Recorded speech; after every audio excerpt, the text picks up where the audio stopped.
요때 동안, 요 시기 동안 손바꿈을 싹 해버립니다. 아주 교묘하게. 이게 대한민국 감히 얘기하는 공포정치입니다. 대한민국의 현실을 조금 한 번은 짚어봐야 되지 않나라는 취지 하에서 거의 준비 기간만 한 2년 정도가 됐고요. 지금 대한민국의 부동산 아니면 경제 상황은요, 생각보다 IMF 때보다도 어찌 보면은 더 큰 폭락을 예견하고 있거든요. 대한민국의 민낯을 솔직히 알아야지 내가 가고자 하는 방향이 나오는데, 그냥 모른 채 그냥 선지식이 많이 없는 상태의 사람들한테 얘기를 많이 듣거든요. 그러다 보니까는 지금 대폭락에 예견되어 있는 이 시점에서 할 수 있는 것들이 없고, 내가 지금 뭘 해야 될지를 모르겠고, 그 다음에 뭐 전세 사기다, 금리 인상이 주는 가격 폭락에 대한 것도 스스로를 파악을 하지 못한 채 그냥 우르르 몰려만 다니거든요. 여러분들 요 근래 제일 나름대로 여러분들의 마음을 흔들었던 투자처가 있을까요? 혹시? 여러분들이 이렇게 저랑 같이 안 가게 되면은 저 혼자 떠드는 약장수밖에 안 돼요. 마찬가지 제가 생각을 하고, 그 다음에 많은 분들한테 제가 칼럼으로 썼지만은 그 감정파리, 강의파리는요, 제가 그냥 얘기하자면 뭐 월천 벌 수 있다, 뭐 이런 강의파리들 많이 많거든요. 그거 따라다니지 마세요. 그 수익성이 진행이 됐다 그러면은 여러분들한테 안 나눕니다. 여러분들한테 그냥 공짜 강의나 이런 거 없어요, 세상에서. 자, 어쨌든 대한민국의 민족은요, 감히 얘기하자면 저는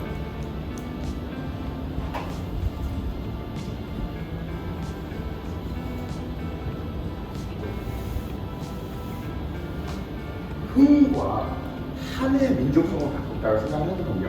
흥이랑 한. 대한민국은 어느 누구보다도 흥이 많고, 그 다음에 한도 많아요. 한도. 근데 여러분들 가만히 생각해 보시면 아시겠지만은, 제가 이렇게 그냥 정부라고 너무 얘기를 해버리면은 너무 적대시할 것 같고, 거북해 하시는 분이 있을 것 같아서 그냥 저는 조선시대 4대부라고 얘기를 합니다. 4대부라는 걸 얘기를 하고, 4대부들이 여러분들 좀 생각해 보면 한글을 왜 그렇게 창제를 막았을까요? 내가 너랑 나누기 싫다 이거야. 내가 먹을 거를 한낱 니네 서민들, 노비들이 감히 먹어? 끝하게 막았거든요. 근데 그냥 우리가 사극이나 이런 거 볼 때는 지금 뭐 흔히들 많이 나오는 거 그냥 편하게 얘기할게요. 전세 사기.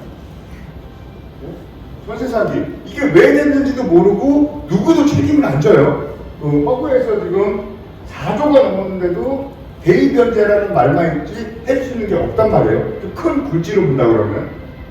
그 다음에 요즘에 이슈화되는 거. 실거주 의무 해지. 전매 제한은 폐지됐는데 실거주 의무가 폐지돼갖고 둔천동에 그 주공아파트에 청약 넣었던 사람들이 실거주를 폐지해줘야지 자기가 이제 그 재테크란 걸 할 수가 있는데, 이 폐지가 통과가 안 됐어요. 그럼 이 4만 명은 왜 돌아왔을 거야, 이 사람들은? 폐지해준다고 했어. 폐지해준다고 해서 안 해줘. 책임을 안 진다니까? 책임도 안 져. 그리고 지금 이제 일기 신도시 특별법. 특별구역에 지정이 되는데, 지정이 되고서 지금 내년 4월달에 이제 선도구역, 특별법 발의되고 4월달에 선도구역이 지정된단 말이에요. 그나마 지금 돈 될 수 있는 거리를 살짝 열어놔요.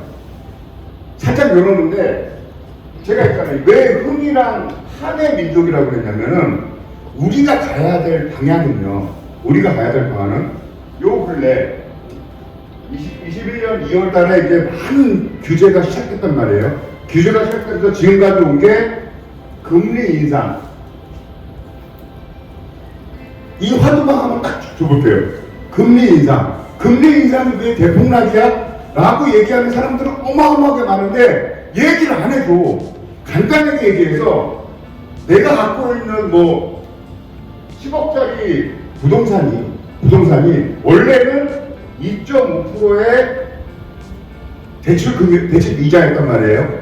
그러면은 이 사람이 자기 돈 포함해갖고 이 소유를 하면은 예를 들어서 월 한 500만 원 번다고 칠게요. 500만 원은 아니에요. 월 500만 원은 버는 게 아닌데 월 500만 원 버는 사람이 잘 들으셔야 돼요. 이거 되게 편하게 생각하면 돼. 우리 부동산은요 제대로만 파악만 하면은 저것들한테 안 당해. 저 위에 이것들 있잖아. 이것들은 우리랑 안 나눈다니까. 2.5% 대출 이자를 내면서 500만 원을 버는데 금리가 6%까지 올라가 버렸어. 금리가. 그럼 이걸 만약에 살라는 사람은 500만 원을 받으려면 이 지금 10억의 가치의 40% 정도가 돼야지 500만 원을 맞출 수가 있어요. 오케이? 이해 못했죠? 내가 만약에 10억짜리에서 2.5% 대출을 일으켜갖고 6억 정도 일으켜갖고 6억에 월세를 받으면 500만 원을 받을 수 있어요. 근데 이게 금리가 지금 6%대잖아. 6%대야. 그럼 나는 이제 이자를 내고 나면은 500만 원을 못 받는 거야. 마이너스나 0이야. 오케이?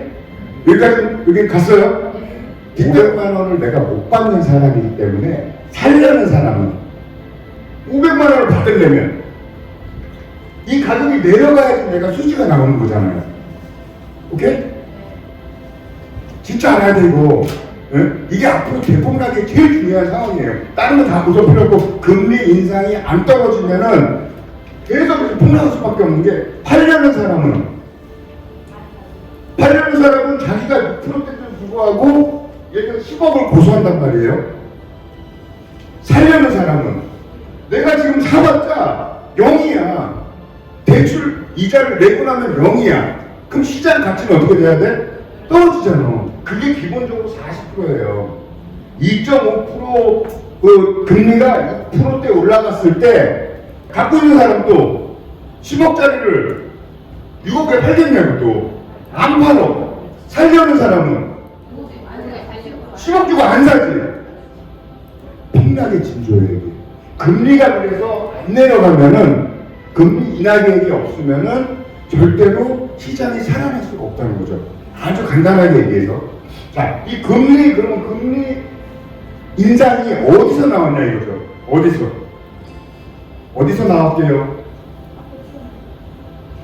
2년 전, 3년 전에 여러분들 중에서 갭투자 아파트로 돈 버신 분, 갭투자 아파트가 반등이 없었어요. 아파트라는 게 원래는 우리 이제 뭐 이모들이나 어르신들, 그다음에 우리 부모 세대에서는 맨 마지막 보루가 아파트 하나라도 갖고 있어야지 그래도 내 여생을 담보할 수 있고 자식들한테 그래도 뭐라도 넘겨줄 수 있다고 살았었는데 그게 지금 가장 큰 문제인 저출산 때문에 반등을 안 치는 거야. 10년 주기설로 아파트가 반등을 쳐야 되는데 2000년도에 들어와서부터 대학교들이 뚱패하고 있었어요.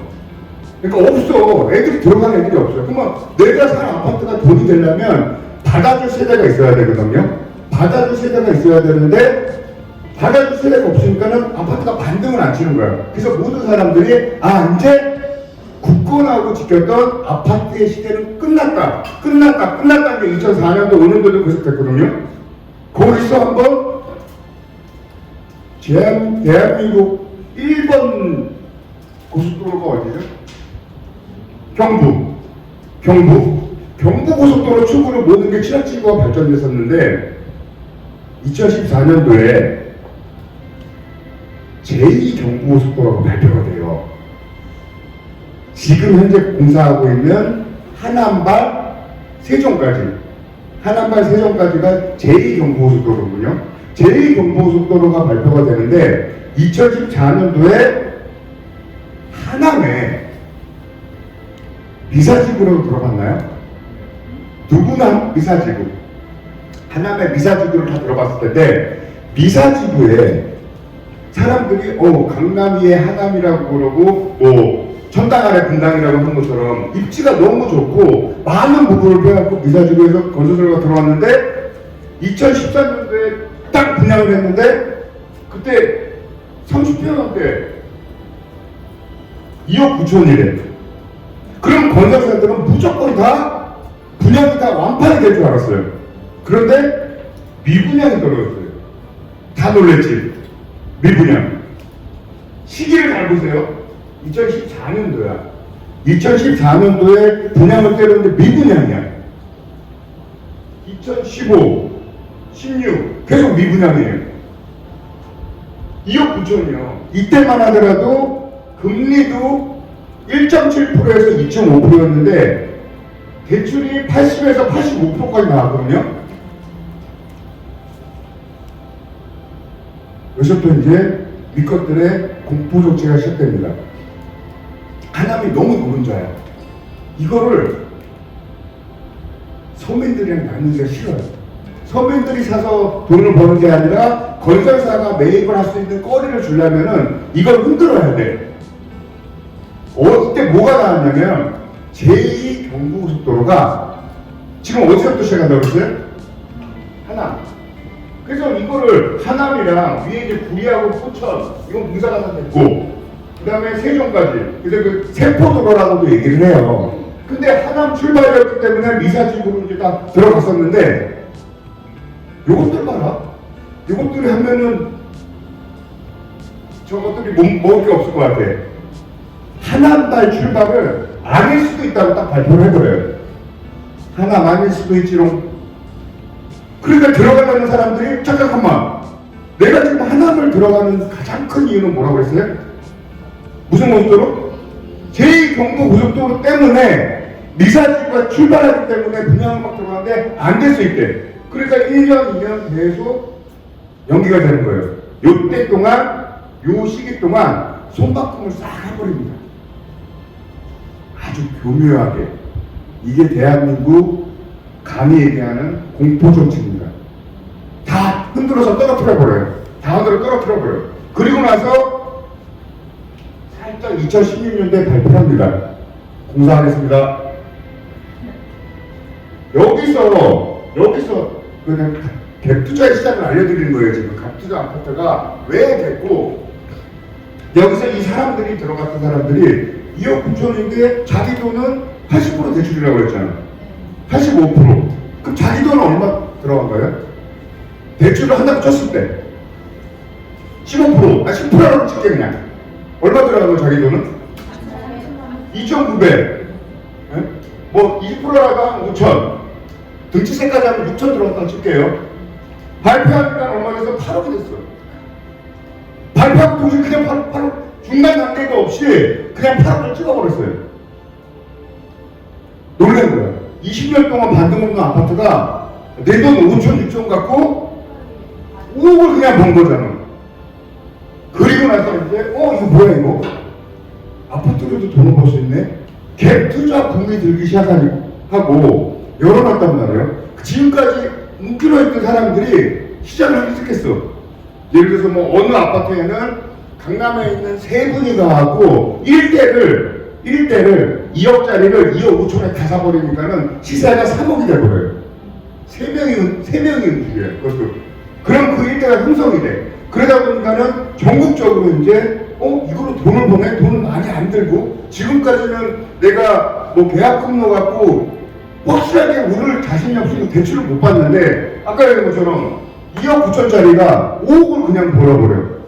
그러니까 언제부터는 돈도 안 내고도 계약금만 놓고도 대출 받고 세입자 받아갖고 샀는데 그게 5억, 6억, 3배까지 15억까지 올라갔잖아요.